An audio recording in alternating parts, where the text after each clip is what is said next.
Hey, it's Papa. Let's go look at some trees, and we want to focus on trees with compound leaves.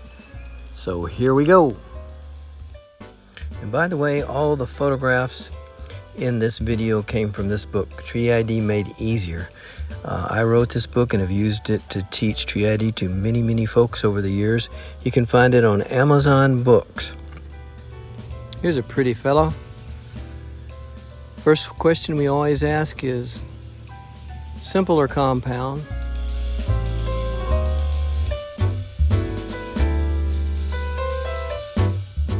And I can see axillary buds here. So we're talking compound leaves. Okay, next question we ask is alternate or opposite?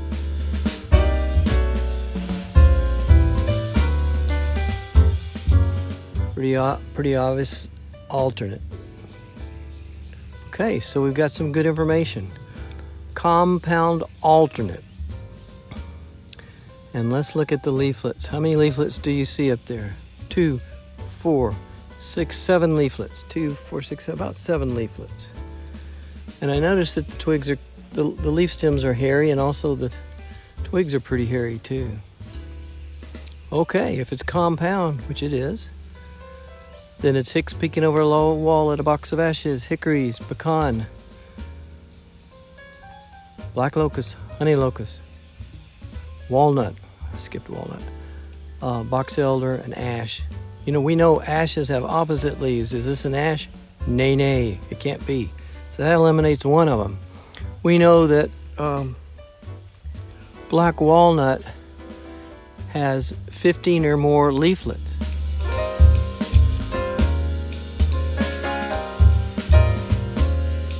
Black walnut? No, we only got 2, 4, 6, 7 leaflets, so it's not walnut. We know pecan has 15 or fewer.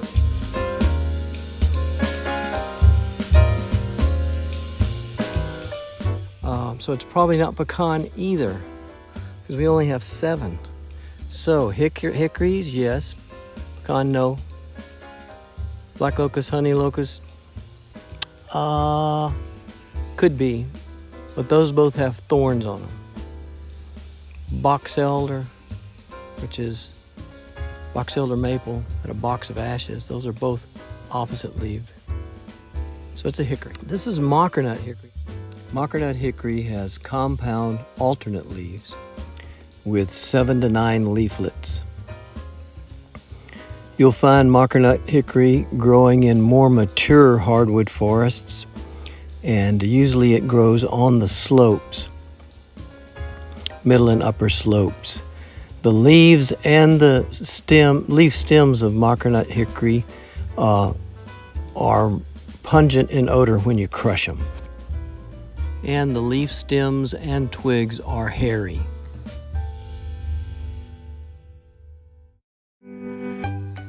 Look at this guy.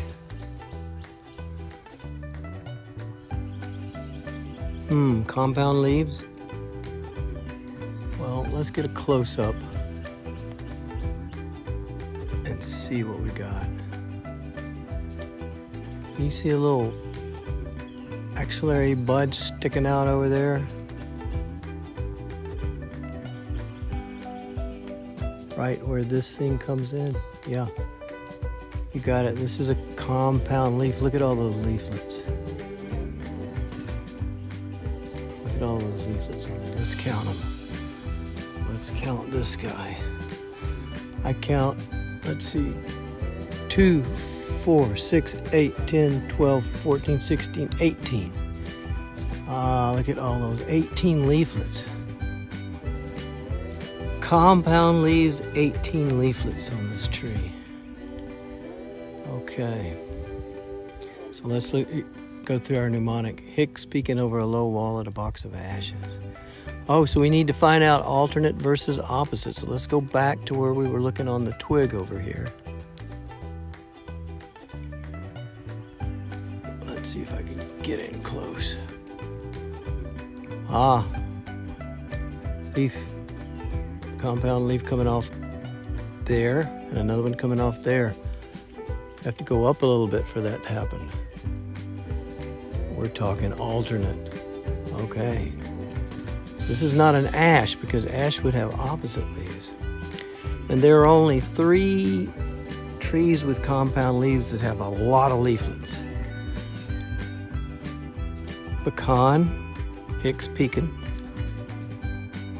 Walnut, Hicks pecan over low wall. And we'll go back to hickories. There's a hickory called bitternut hickory that has a lot of leaflets.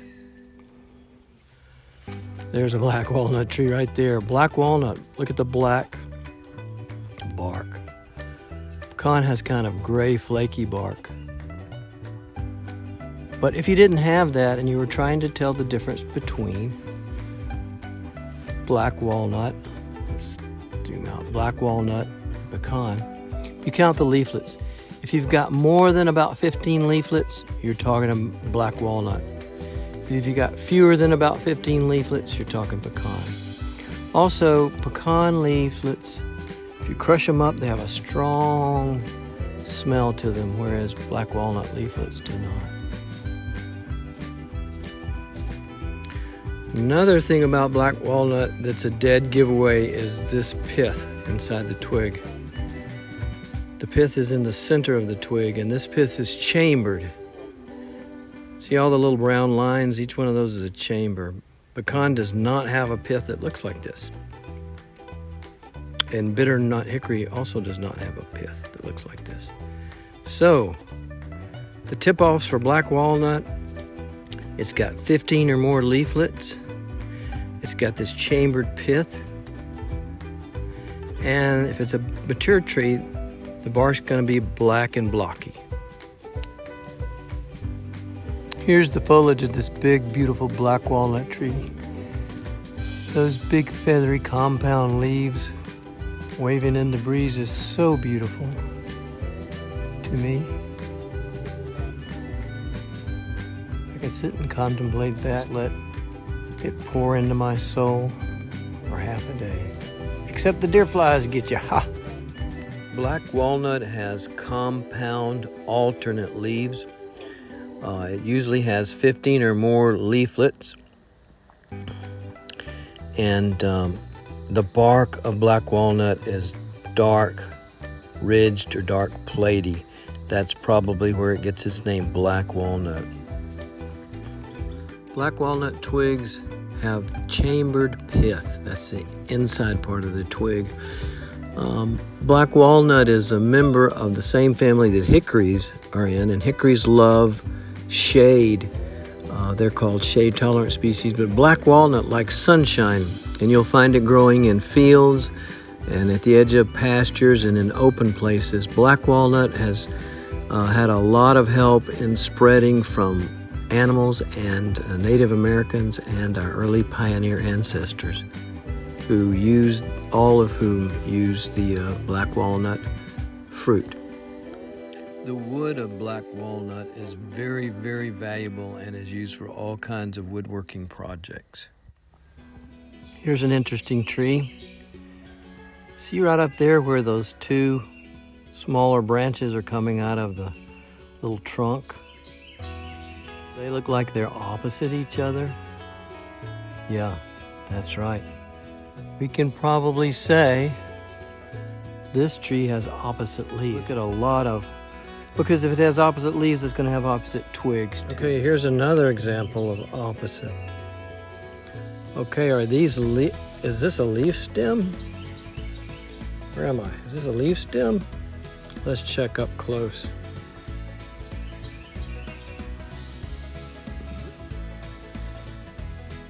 You see the axillary bud right there, that little dark thing? So this whole thing is a leaf. Let's break it off and look at it.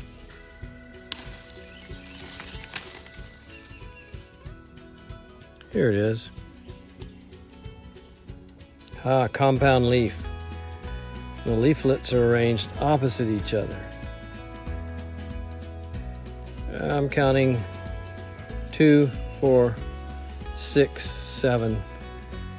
Would have about 7 leaflets if it could. Okay, so we have a tree here with opposite leaves and compound leaves. We have a tree here with opposite and compound leaves. So let's